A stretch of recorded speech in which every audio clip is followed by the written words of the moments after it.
Hi, I'm NaRisu. In this video, I will introduce the concept of a pacemaker using a simple RC circuit. Before we dive into that, it's essential to understand how the heart rhythm is generated and when a pacemaker is needed. The heart's pumping action is controlled by electrical signals produced by the heart's conductive system, which include the SA node and the AV node, as well as fibers like left and right bundle branches. The SA node, acting as heart's natural pacemaker, determines the heartbeats per minute. At rest, a healthy heart beats about 60 to 80 times per minute. If the heart rate consistently falls below this range, it's termed bradycardia, which can lead to insufficient oxygen supply, causing dizziness and fainting. In such cases, a pacemaker intervention is necessary to stabilize the heart rate. Through wires connected to the heart, the pacemaker can detect and correct the heart rate. Here's a real pacemaker circuit containing multiple complex systems. To beginners, this diagram might be a little bit confusing.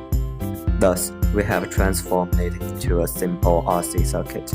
The new circuit contains a voltage source, a resistor, a capacitor, and a simplified control system.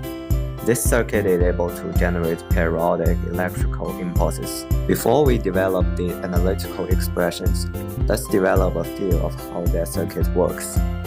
The control circuit box acts like an open circuit until the ratio of capacitor voltage over the source's voltage hits a set threshold K, where K is between 0 and 1. Once the threshold is reached, the capacitor discharges its stored energy in the form of an electrical impulse and starts to recharge, and the process repeats. We define instant t equal to 0 when the capacitor has completely discharged and the controller is acting as an open circuit. This cycle of charging and discharging of the capacitor establishes the desired heart rhythm. Now let's move on to the tricky part, which contains a little bit tiny calculations. Don't be frightened by that. According to the circuit, first we derive these three equations. Then we move to the equation for the voltage across the capacitor Vc during its charging phase, given by equation 1. We substitute the first three equations into equation 1. Simplifying this, we get a formula for the voltage across capacitor as it charges. To connect this to the heart rate, we assume the controller triggers a pause when the capacitor voltage hits the set point K times Vs.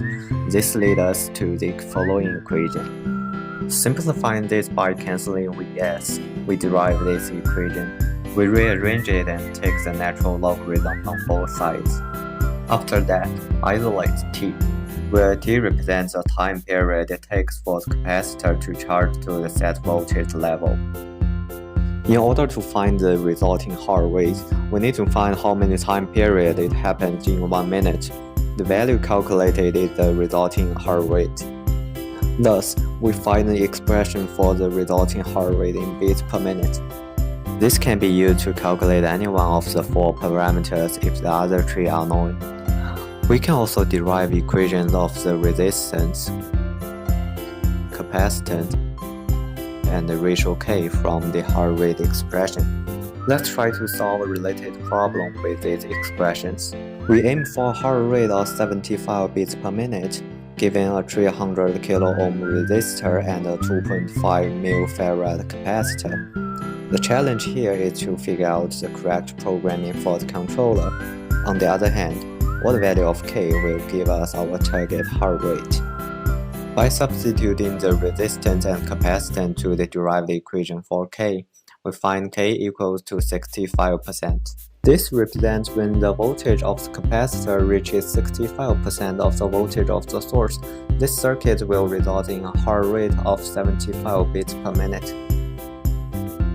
In this video, we not only explain the generation of the heart rate and the basic principles of a pacemaker, but also demonstrated how to apply this knowledge to solve practical problems. For example, how we can adjust the parameters in the circuit to achieve the target heart rate. This is the beauty of combining engineering and medicine, using the technology around us to improve the quality of life. I hope this video helps with your understanding and hopes you enjoyed it. Thank you for watching.